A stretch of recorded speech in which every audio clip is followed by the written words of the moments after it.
Dominus vobiscum.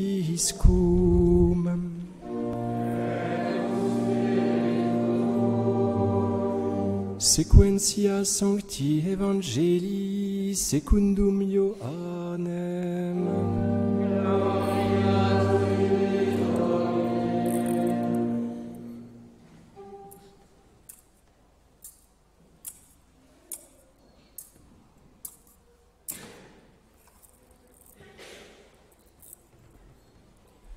En ce temps-là, Jésus dit à la foule des Juifs: « Ma chair est vraiment une nourriture et mon sang est vraiment une boisson. Qui mange ma chair et boit mon sang demeure en moi et moi en lui. De même que m'a envoyé le Père qui est vivant et que je vis par le Père, ainsi celui qui me mange, celui-là vivra par moi. Tel est le pain descendu du ciel. Ce n'est pas comme vos pères qui ont mangé la manne et ils sont morts. Celui qui mange ce pain-là vivra éternellement. »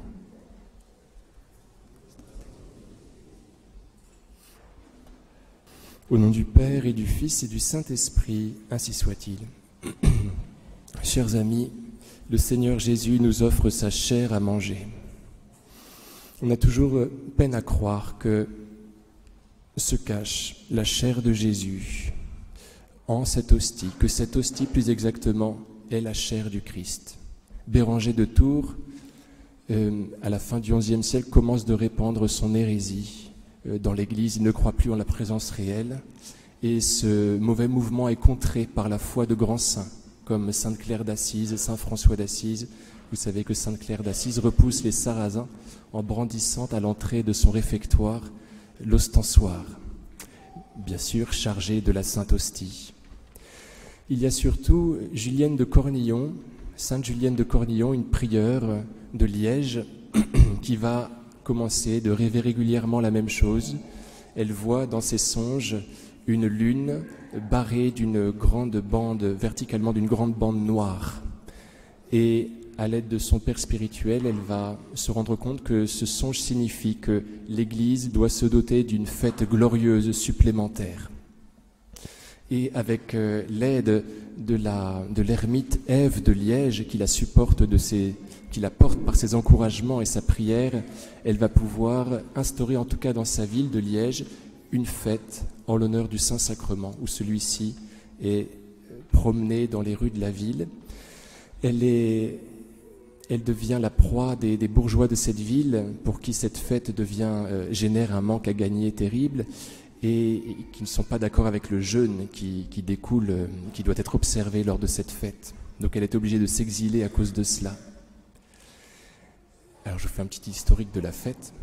Et ensuite, c'est un certain Pierre de Prague qui, lui, est atteint par l'hérésie qui provient de Béranger, et qui quitte sa Bohême natale, justement dans l'objectif de retrouver foi en le Saint-Sacrement. Il se dirige vers Rome. Pierre de Prague, un prêtre donc. Il continue de célébrer la messe, même s'il a du mal à croire qu'il tient le Seigneur dans ses mains au moment de la consécration. Et il s'arrête à Bolsène, vous savez, en Italie. Et là, alors qu'il célèbre la messe, après la consécration, l'hostie, la sainte hostie qu'il tient en ses mains, prend une teinte rosée et exprime quelques gouttes de sang. Il est assez terrifié par ce qui se passe. Sa foi est immédiatement restaurée, puisqu'il est ad orientem, il se tourne vers son public, vers ses brebis, et leur déclare, leur explique ce qui lui arrive. À ce moment-là, le pape Urbain IV, qui est par là, vient constater lui-même le miracle et transporte les saintes espèces qui se sont dévoilées, du coup, dans la cathédrale voisine d'Orvieto. Après quoi, le pape Urbain IV va instaurer la fête en l'honneur du Saint-Sacrement, et c'est une fête au cours de laquelle l'ostensoir fait son apparition. On emmène le Seigneur dans les rues et on le fait reposer sur des petits autels, comme on fait encore aujourd'hui. Alors, la chair du Seigneur. Le Seigneur nous offre sa chair à manger, et c'est quelque chose d'assez terrible. La chair, ça veut dire la viande. Si le Seigneur avait voulu parler de quelque chose de spirituel, eh bien, il s'en serait ouvert à ceux qui ont fait défection à ce moment-là, au moment de ce discours terrible. Il leur aurait dit Non, bien évidemment que je ne parle pas de ma viande, de ma chair, je parle de mon message spirituel que vous devez adopter. Il ne les a pas retenus, si vous voulez, ils sont partis. Parce que Jésus leur avait dit une vérité qui les avait choqués, ils ne pouvaient pas revenir sur cette vérité-là. Donc le Seigneur nous donne sa chair à manger. Le mot chair, on le retrouve dans l'Écriture de nombreuses fois et à 3 moments qui sont très connus, sur lesquels je vais revenir rapidement. Vous savez, au début de l'histoire des hommes, c'est pourquoi l'homme quittera son père et sa mère, il s'attachera à sa femme et tous deux ne feront plus qu'une seule chair. Le Seigneur a bien évidemment ces paroles en tête au moment où il donne sa chair à manger et on comprend qu'il veut, en nous offrant sa chair, lier avec nous une conversation maximum, conjugale. Celui qui mange ma chair et boit mon sang demeure en moi et moi je demeure en lui. Il veut s'unir à nous d'une façon très forte. Il faut que nous nous appliquions à cette union. Il y a beaucoup de choses qui changent dans notre vie spirituelle à partir du moment où nous faisons attention à la présence réelle qui réside en nous un quart d'heure après que nous avons communié. Nous ne pouvons pas parler à notre voisin pendant ce temps-là. Nous devons rester en esprit avec Jésus qui nous habite véritablement. C'est Sainte Thérèse d'Avila, vous savez, qui prescrit cette observance maximum d'un quart d'heure après que nous avons communié. Parce que sinon, le Seigneur n'a pas tellement pris sur notre âme, si celle-ci ne s'ouvre pas à lui. Pour qu'il puisse y avoir union, il faut qu'il y ait face à face. Alors il y a cette petite phrase que l'on connaît bien, « Et tous deux ne feront plus qu'une seule chair ». Ensuite, il y a celle qui ouvre l'Évangile selon saint Jean, dans le prologue, verset 14, Jean 1,14, « Et le Verbe s'est fait chair, et il a habité parmi nous ».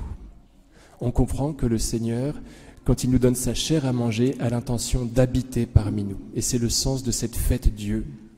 Avant, on allait au tabernacle uniquement pour y prendre la Sainte Hostie et l'amener aux malades. À partir de la fête Dieu, on se colle au tabernacle. On sait qu'il est là, qu'il faut honorer sa présence puisque le Seigneur habite parmi nous.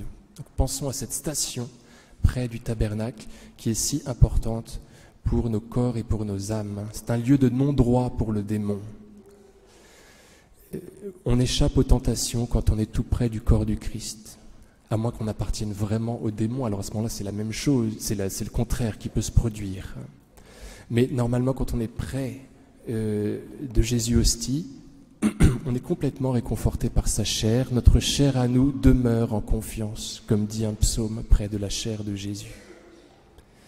Enfin, la troisième phrase à laquelle je pense, et je pense que le Seigneur y pensait aussi quand il a offert sa chair, est la suivante, l'esprit est ardent, mais la chair est faible. Et dans le discours sur le pain de vie, à la fin, le Seigneur va dire quelque chose comme cela, c'est l'esprit qui fait vivre, la chair n'est capable de rien.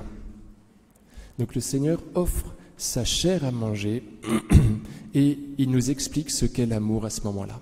L'amour fait le premier pas et prend le risque de ne pas être reçu. Il prend le risque d'être écrasé.